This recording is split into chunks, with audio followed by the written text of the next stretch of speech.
Hola amigos, bienvenidos de nuevo a matemáticas.net. Hoy vamos a responder a las dudas de un consultor sobre sucesiones de números reales. Para ello vamos a dar una pequeña introducción sobre el tema y luego vamos a pasar directamente a la consulta. Primero, ¿qué es una sucesión de números reales? Vale, la respuesta es fácil. Es una aplicación o función cuyo dominio es el conjunto de los números naturales o enteros positivos y sus valores son reales. ¿De acuerdo? Bien. Así pues, si tuviéramos un determinado entero positivo, y su imagen, phi de i, sabríamos que es un determinado número real. En la práctica, en lugar de escribir la sucesión con esta notación de funciones, la escribimos como si fuera una lista ordenada e infinita de números reales. Y eso tiene sentido. Fijaos. Si considero sobre una recta real solamente los números naturales y luego la función phi, que a cada uno de estos naturales le hace corresponder un determinado número real, phi de 1, phi de 2, phi de 3, ¿de acuerdo? Es decir, lo voy representando a este nivel. Pues una manera de describirlo, bastante intuitiva, es poner simplemente phi de 1, phi de 2, phi de 3, siguiendo el orden que te va indicando el entero positivo correspondiente, ¿vale? Incluso para ser más concisos, en lugar de escribir phi de 1, podemos escribir, por ejemplo, a su 1 o x su 1, si fuera el caso.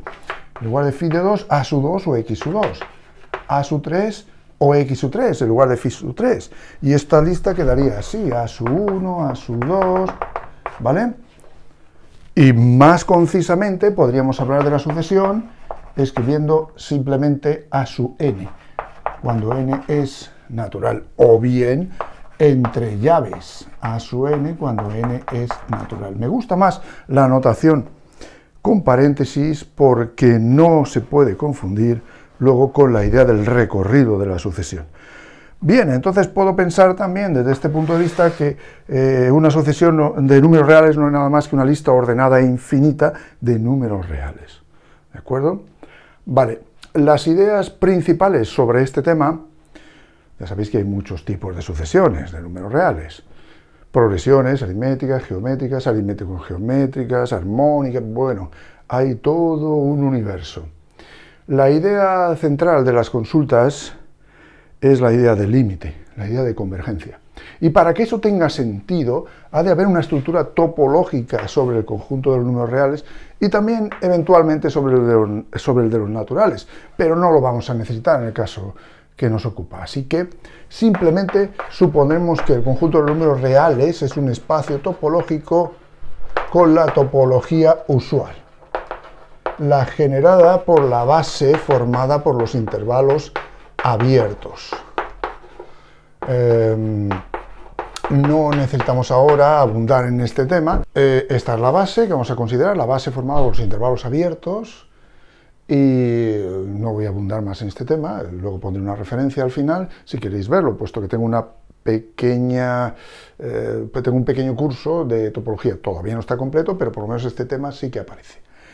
Bien, ¿cómo podemos entender que el límite cuando n tiende a infinito de a sub n es un determinado número real L? O más generalmente y de una forma, digámoslo así, más profunda, que a sub n converge a L desde el punto de vista de la topología usual, ¿vale? Siendo L un número real. Pues esto lo vamos a entender de una manera muy fácil si usamos símiles gráficos. Vamos a representar en este eje real los números enteros positivos. 1, 2, 3, 4, ¿vale? Su carácter discreto hace que, obviamente, entre el 1 y el 2 no haya ningún otro, entre el 3 y el 4 ningún otro, ¿lo veis? Solamente me interesan estos valores. Luego, los reales correspondientes, es decir, la imagen de 1, phi de 1 o a su 1, pues lo representamos como siempre, ¿no? Sería un punto. Phi de 2, aquí tenemos a su 1, aquí tenemos a su 2, por ejemplo, a su 3, Y si queremos acaso ver un poquito la tendencia a medida que n va creciendo, a medida que nos vamos hacia la derecha, pues podríamos unirlos, pero siempre con la idea, unir los puntos, siempre con la idea de que son solo los puntos la imagen, nada de las rectas que estamos dibujando aquí. Eso solamente nos da una idea. Bien, pues, ¿qué significa esto? Significa que para todo entorno de L, supongamos que L mayúscula está aquí, para todo entorno de L, y en la práctica un entorno está determinado por un número positivo, epsilon, ¿vale? Por lo tanto sería lo mismo que decir para todo epsilon mayor que 0, puedo encontrar una posición, un n, ¿vale? Existe un n sub 0, voy a llamarle un m, ¿vale? Un m, una posición, por ejemplo, pues no sé, a partir de aquí, ¿vale? Este es un entero positivo, de forma que para todo n mayor o igual que m, a su n pertenece a ese entorno. O sea, que si ahora vemos las imágenes de los elementos de la sucesión que hay a partir de aquí, inclusive este, por ejemplo, todos ellos quedan dentro de este entorno, ¿vale? Es decir, a partir de aquí, todos los elementos de la sucesión que vayamos poniendo están dentro. Y eso pasa para cualquier entorno, o para cualquier epsilon en este caso, ¿vale? O sea que si ahora elegimos uno más pequeño, quizás tuviéramos que avanzar más en la sucesión para que volviera a pasar, pero volvería a pasar. A partir de un determinado valor, m', pues ocurriría que todos los términos de la sucesión están dentro, ¿vale?, de ese entorno. Esa es la idea. Bien, pasamos ahora a la consulta propiamente dicha, pero antes quiero recomendaros este texto, El rincón de la pizarra, de Miguel de Guzmán, de la editorial Pirámide, un libro muy interesante, con una carga didáctica muy grande en análisis matemático, y este tema de las sucesiones ahí se ve con una cierta claridad, ¿vale? Bueno, la primera pregunta es la siguiente. Hay que decir si es verdadero o falso y poner ejemplos. Hay sucesiones A sub n, B sub n para las que existe el límite de su cociente, pero no existen los límites individuales. Es decir, no existe el límite de A sub n y el límite de B sub n. Bien, aquí la anotación que se me da en la imagen que se me ha mandado pone desde n igual a 1 hasta infinito, desde n igual a 1 hasta infinito, pero eso lo voy a obviar, ¿vale? No hay ningún problema con eso. La respuesta a esto es que sí, y voy a dar un ejemplo. Consideremos esta sucesión, A sub n igual a menos 1 elevado a n. Ese es su término general. Es decir, si lo desarrollamos va a ser menos 1, 1, menos 1, 1, así sucesivamente. Luego voy a coger esta otra, B sub n igual a menos 2 elevado a n. Y ya veis, va a ser menos 2, 2, menos 2, 2. ¿De acuerdo? Y así sucesivamente. Veamos, ¿por qué digo que el límite cuando n tiende a infinito de A sub n no existe? En el sentido que he explicado antes. Y que el de B sub n tampoco existe. Pues voy a volver a recurrir a la imagen gráfica, ¿vale? Si represento la primera, A sub n, pues veréis que da para 1 menos 1. Luego para 2, 1, ¿verdad? 1, 2, luego para 3, otra vez menos 1. O sea, va haciendo así. ¿Vale? Como siempre, esto es una manera de estudiar la tendencia, pero desde luego la sucesión no son estas líneas, su imagen, su gráfica, son los puntos. Vuelvo a repetirlo. 1, 2, 3, 4, 5, 6, 7, ¿vale? Bien, supongamos que su límite es, por ejemplo, este valor, L minúscula.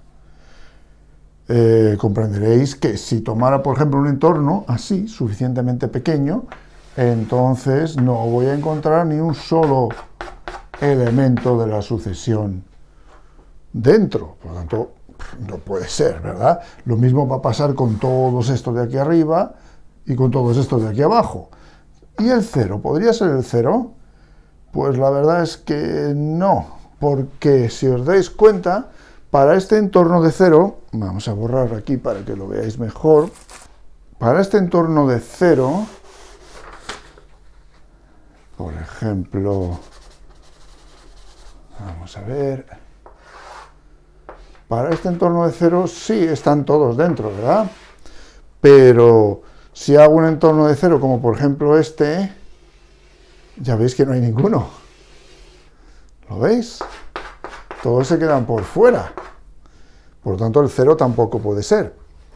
El razonamiento, no gráfico, sino más analítico, para probar que esto no existe, es que para cualquier número real L, siempre vamos a encontrar un entorno V de L de forma que A sub n no pertenece a ese entorno de L, ¿de acuerdo?, en una cantidad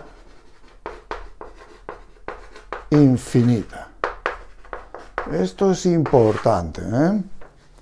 O sea, que una infinidad de términos de la sucesión no pertenecen a el entorno que hemos tomado aquí, ¿vale? Y eso va a pasar con cualquiera. Ahora elegimos este y hay un entorno de forma que una infinidad de términos de la sucesión no pertenecen a ese entorno.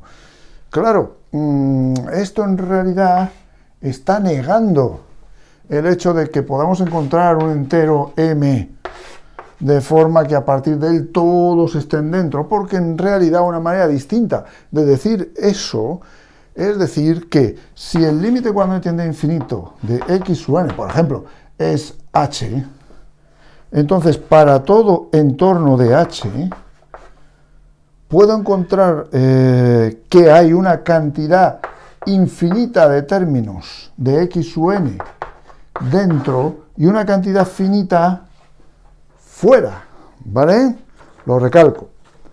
Si el límite fuera h de x sub n de esa sucesión, entonces cualquier entorno que tomáramos de h tendría la propiedad de contener dentro una infinidad de términos de la sucesión y fuera una cantidad finita. Si dentro tiene una cantidad infinita, pero fuera también hay una cantidad infinita de términos de la sucesión, entonces no puede ser el límite, ¿vale?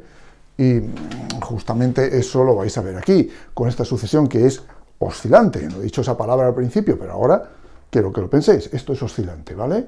Y por tanto, como sube, baja, no vais a encontrar ningún punto, ni tampoco todos los entornos del punto que elijáis tienen la propiedad que quiero de que tener una infinidad dentro y una cantidad finita fuera, ¿vale? No, porque como oscila, siempre os va a ir fuera una cantidad infinita, ¿vale? Bien, lo mismo pasaría con esta, no lo repito, porque el desarrollo es exactamente igual. Así pues, tenemos dos sucesiones para las que no existen los límites, ¿vale? Es decir, esta parte de aquí, esta, no existen los límites. Y ahora fijaos, si hago el límite del cociente, obviamente primero tengo que hacer la operación, sería menos 1 elevado a n partido menos 2 elevado a n, y eso es precisamente menos 1 partido menos 2 todo elevado a n, ¿no? El límite cuando n tiende a infinito, o sea, el límite cuando n tiende a infinito de 1/2 elevado a n, y eso sabéis que es 0 por el análisis elemental. No lo justifico ahora con la notación epsilon n, ni tampoco con un dibujo. Es sencillo, lo podéis encontrar enseguida. Lo repito, tenemos A sub n y B sub n, oscilantes, ambas no tienen límite por separado, y sin embargo, el cociente sí que lo tiene. Seguimos con la segunda cuestión. Dice lo siguiente: hay sucesiones A sub n, B sub n convergentes con el límite de B sub n 0 y que no obstante esto último existe el límite del cociente A sub n, B sub n. Así que en este caso se tiene que existen los tres. Es un poco confuso, ¿no?, a la hora de redactarlo. También voy a suponer que estoy trabajando siempre con la idea de que cuando digo convergente, converge a un determinado número real, ¿vale? O sea que no hablo de que el límite pueda dar infinito, lo cual implicaría ya trabajar en R ampliado con la topología usual de R ampliado. No es demasiado difícil extenderla, pero voy a ser conservador y voy a suponer que pasa eso, que cuando digo que es convergente es un límite de un número, el límite es un número real. Bien, pues esto es relativamente fácil. Vamos a encontrar un ejemplo y entonces esto será verdad, porque dice hay sucesiones, así que basta con que haya un ejemplo de esto. Veamos, el ejemplo es bastante sencillo también. Voy a elegir A sub n como 1 partido n cuadrado y B sub n como 1 partido n. Eso no desmiente ninguna de las hipótesis de aquí, ¿vale? Estas son convergentes porque el límite de A sub n es 0 y el límite de B sub n es 0, ¿vale? Y aparte el límite del cociente es el límite de 1 partido n cuadrado dividido entre 1 partido n, que ya sabéis que daría 0 partido por 0, pero es muy fácil resolver esa determinación, basta con operar, ¿no? Pasamos el n aquí arriba y el n cuadrado abajo y os queda precisamente el límite cuando n tiende a infinito de 1 partido n, que es 0, ¿vale? Así que existen los tres y se cumplen todas las hipótesis de aquí. Por lo tanto, eso es un ejemplo y esto es cierto. Vamos con el 3. Hay sucesiones A sub n, B sub n para las cuales el cociente converge y A sub n converge, pero B sub n diverge. O sea, el cociente converge, el numerador converge, pero el denominador diverge. Eso es cierto. Y los ejemplos aquí tampoco son demasiado difíciles. Fijaos. Voy a tomar, por ejemplo, A sub n igual a 2 partido n y B sub n igual a menos 1 elevado a n. Obviamente, A sub n converge. El límite, cuando n tiende a infinito, de A sub n es justamente 0. Ya hemos visto que el límite no existe para la sucesión B sub n, que es oscilante. ¿Y ahora qué pasa si hago A sub n partido B sub n? Pues eso sería 2 partido n dividido entre menos 1 elevado a n, ¿no? O sea que quedaría 2 partido n por menos 1 elevado a n. Y eso tiende a 0, como podéis ver con facilidad, puesto que su valor absoluto es justamente 2 partido n, la cual ya sabéis que tiende a 0, ¿vale? Ya está. Y aquí va una salvedad. Aquí dice que esto diverge. Y de nuevo, como estoy trabajando en R y no en R ampliado, entiendo que al decir diverge, quiere decir que no tiene límite, ¿vale? Porque también podría ser diverger a más infinito. Entonces, en ese sentido, tendría que hablar ya de otro tipo de ejemplo, ¿vale? Pero sin tener más información siempre soy conservador y voy a pensar en este ejemplo que cumple las condiciones del problema 3. Ahora estamos con el apartado 4. Dice así: si las sucesiones A sub n partido B sub n y B sub n son convergentes, entonces necesariamente A sub n es convergente. La verdad es que sí. ¿Por qué? Bueno, pues porque supongamos que A sub n partido B sub n tiene un determinado límite en la recta real y que B sub n tiene también otro límite en la recta real. Entonces su producto tiene que tener límite en la recta real, ¿vale? Debe ser un número real. Y su producto sería su límite, el producto de los límites, ¿vale? Y claro, fijaos que el producto es muy fácil, porque al ser el numerador y este B sub n iguales, desaparece y te queda justamente A sub n. Así que no solamente A sub n es convergente, sino que encima podríamos saber lo que vale. ¿Lo veis? Esto termina el apartado 4. Y para acabar vamos con el apartado 5, que dice lo siguiente. Si A sub n partido B sub n y A sub n son convergentes, y además el límite de su cociente es distinto de 0, entonces necesariamente existe el límite de B sub n. Lo veis, es una variación de las ideas que hay en el apartado 4. Vamos a analizarlo un poco. Estas dos convergen y el límite de esto es distinto de 0. Sí, es interesante porque si acaso fuera el límite distinto de 0, eso me permitiría pensar que el límite de su inverso existe, ¿vale? O sea, es el límite de B sub n partido A sub n, ¿vale? Este límite existe y es un determinado número real, puesto que al ser diferente de 0 esto, el límite de 1 partido eso sería 1 partido el límite que dé. Por ejemplo, imagina que es como antes L. Pues entonces esto sería 1 partido, para que lo veáis mejor, 1 partido L. Y entonces tendríamos que razonar de la misma forma que he razonado en el apartado 4, ¿vale? Es decir, sabemos que B sub n partido A sub n tiene límite y que A sub n converge. Entonces, también tiene límite. El producto B sub n, A sub n por justamente A sub n tiene que tener límite, ¿vale? Y si lo simplificamos, es el límite de B sub n. Así pues, si esto, por ejemplo, da 1 partido L y el límite de A sub n es, por ejemplo, pues H, pues sería 1 partido L por H, siendo todos números reales, ¿vale? Bien, con esto termino el primer bloque de consultas.